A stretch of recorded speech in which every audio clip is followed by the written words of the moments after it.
Hello, Raven. This is the first time we've spoken on the phone, isn't it? Well then, let's not waste time. I'll get straight to the point. Why haven't you gotten pregnant yet? It's been 2.5 years since you married Cam, hasn't it? You know, there's an old saying, if the wife bears no children after 3 years, she must be sent away. So listen carefully. If you don't conceive within the next 6 months, I'll have no choice but to insist on a divorce. Understood? Linda? Wow, it's been a while. Hello. Excuse me? Is that how you greet your husband's mother? Huh? You will address me properly as mother. Don't go thinking we're equals just because you managed to marry into the family. You can't even get pregnant, and yet you dare to speak to me so casually? How unbelievably arrogant. Sorry, I just thought, since you're technically no longer my mother-in-law, it might actually be disrespectful to call you that. So I thought I'd use your name instead. What? That is outrageous. How dare you? Not your mother-in-law. You think you can strip me of that title? So I'm not wrong, then? You insolent little... Look, I think you're confused. Cam and I are already divorced. It's been a while now, so you're not my mother anymore. What are you saying? Hasn't Cam told you anything? Oh, what nonsense are you speaking? That's not the kind of tasteless joke you should be making. It's not a joke. I'm being serious. Well, honestly, given how you failed to get pregnant all this time, it wouldn't surprise me if Cam was getting impatient. Still, you don't joke about things like that. Are you even listening to me? Anyway, here's the bottom line. 6 months. That's how long you have. If you're not pregnant by then, you will be divorced. I'll make sure of it. But again, I'm telling you, Cam and I have already divorced. Don't you dare make excuses, you good-for-nothing daughter-in-law. Let me say it one more time so it gets through that thick skull of yours. A wife who cannot bear a child after 3 years must be cast out. You have 6 months, no more. Do you understand me? I can't believe this. How many times do I have to say it? I am no longer your daughter-in-law. Cam and I are over, divorced, done. I just want to hold my grandchild already. Stop wasting time with these ridiculous stories and get pregnant. Would you please just listen to what I'm saying? Don't raise your voice at me. You are absolutely infuriating. Excuse me? Now listen carefully. You've got 6 months. Make the most of it. Do whatever it takes. Get serious about having that baby. Raven, it's been 3 months since our last conversation. Are you still not pregnant? Unbelievable. If I don't reach out, I never hear a word from you. What kind of behavior is that? It's been a while. I really have to ask, what exactly do you think you're doing? Excuse me? That's what I should be asking you. What happened to your promise? You said you'd stay in touch regularly if we agreed to dissolve the cohabitation, and now? Radio silence? Wait, hold on a second. Dissolving the cohabitation? You mean when I moved out half a year into the marriage, after you made my life a living nightmare? Don't twist this around. No, let's get the facts straight. Cam and I are divorced, so obviously living together wasn't going to continue. And to be honest, staying in regular contact with the family of an ex-husband, that's not just awkward, it's completely irrational. Oh, you're still on about that. Still? I'm talking about reality. The fact that you keep pretending this marriage still exists is what's baffling. Cam and I are done, legally, emotionally, completely. So that's it? You're just going to throw away your obligations? What kind of woman breaks a promise to her mother-in-law and thinks that's okay? You were raised without a shred of honor, clearly. Again, for the 100th time, I am no longer your daughter-in-law. I don't owe you anything. I told you before I won't entertain that nonsense. I'm giving you a chance to avoid divorce, and yet you're just tossing it away with your selfish attitude. Enough. I have seriously had it. Do you even hear yourself? You'd better listen carefully, Raven. A wife who bears no child after 3 years must be sent away. That deadline is just 3 months away. If you want to stay married to Cam, you'd better get pregnant before then. Okay, you know what? I think I'm officially done being polite. What was that? How many times do I have to tell you? We're already divorced. We've both moved on. I'm not some reluctant bride waiting for your approval. I've started a new chapter in my life, and it doesn't involve any of you. If you're so desperate for a grandchild, maybe you should shove your precious brain-dead son into a new marriage and pray someone else will put up with this madness, because I sure as hell won't. What are you saying? Exactly what I mean. You're obsessed, delusional, and I am done indulging it. Goodbye. Raven, today marks exactly 3 years since you married into this family, and what do we have to show for it? You still haven't gotten pregnant, and after promising to stay in contact, 3 whole months of silence, not one message. Oh, great, it's you again. Still clinging to that title of mother-in-law, huh? You're really just a meddling old hag with a hearing problem and a superiority complex. How dare you speak to me that way? You are unbelievably rude. Frankly, you should consider it an act of charity that I'm even using polite words with you. Unbelievable. You are an absolute disgrace. A defective wife who couldn't even produce a grandchild. If you can't get pregnant, then divorce my son and be gone. Fine, I wasn't going to say anything, but here it is. I've been married for 2 years now to someone else, and we have a child together. What? You married? That's right, 2 years ago. And we have a baby, 6 months old now. A baby? What are you saying? You heard me. I have a 6-month-old daughter. Naturally, she is no relation to you. What is this nonsense? Cam never told me anything about a divorce, let alone this. I saw you at that family gathering 7 months ago. Did you now? You're aware I have a twin sister, right? Oh, yes, she was at the wedding, wasn't she? Right. Well, I moved away the same day the divorce was finalized. Haven't returned once since. So whatever Raven you met at that gathering wasn't me. Then who? It was my twin sister, Amy. Turns out right after Cam and I finalized the divorce, he filed a marriage registration with Amy the next day.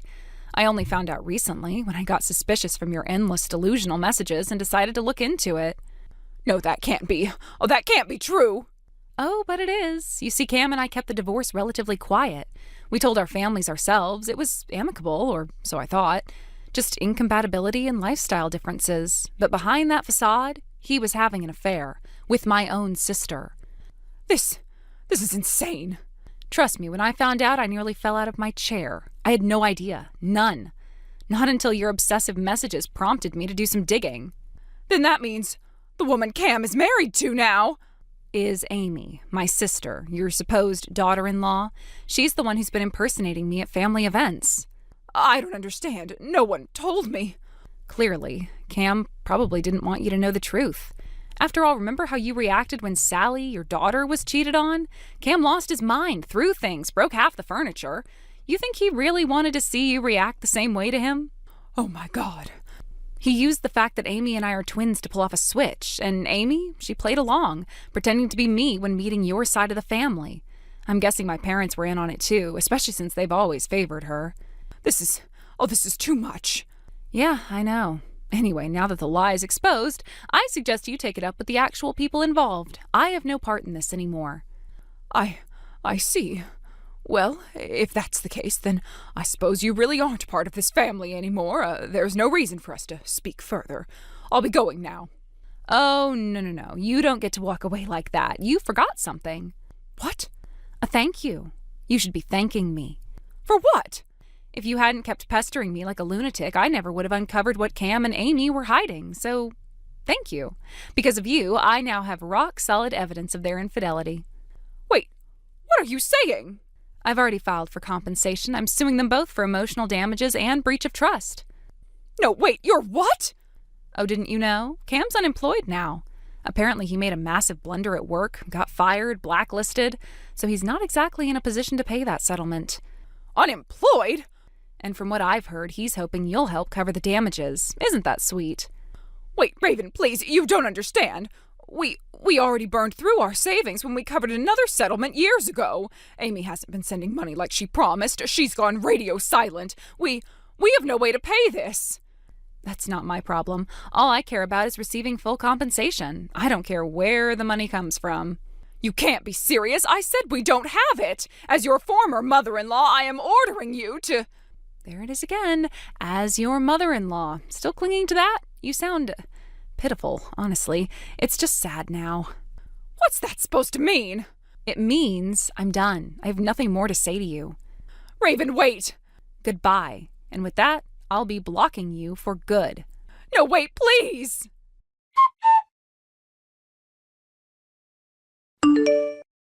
I found out what happened afterward through a friend who still lives near my ex-in-law's place. She's been keeping an eye on things from a distance ever since everything fell apart, and let's just say what she told me was more dramatic than I could have imagined. Apparently not long after I sent that message to my former mother-in-law, the one where I told her exactly how much damage they had all caused, she decided to take matters into her own hands. She summoned both her son and his new wife, the woman he cheated on me with, over to her house. From the outside, it looked like she was trying to resolve things, maybe have a long overdue family discussion to talk through the consequences of their actions. But instead of a calm sit-down, it turned into absolute chaos. The moment they arrived, everything spiraled out of control. My friend said it was like watching a storm unfold indoors. First, the shouting started, so loud that people passing by on the street paused to listen. Then it escalated.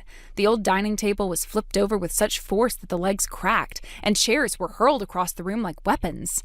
At one point, glass shattered. No one was sure whether it was a vase or a window, but it exploded with such violence that a few of the neighbors actually screamed. People started running out of their homes to see what was going on, and when the noise didn't stop, someone called the police. Yes, it got that bad. Police officers actually had to show up and break up the fight. Can you imagine? The same woman who once cared so deeply about appearances, who judged everyone around her for the smallest of things, had created such a scandal that the whole neighborhood was talking about it. Eventually, after all that chaos, my ex-mother-in-law told them point blank that she was done. She wasn't going to pay their legal fees, she wasn't going to step in and handle things, and she sure as hell wasn't going to help them clean up the mess they had made.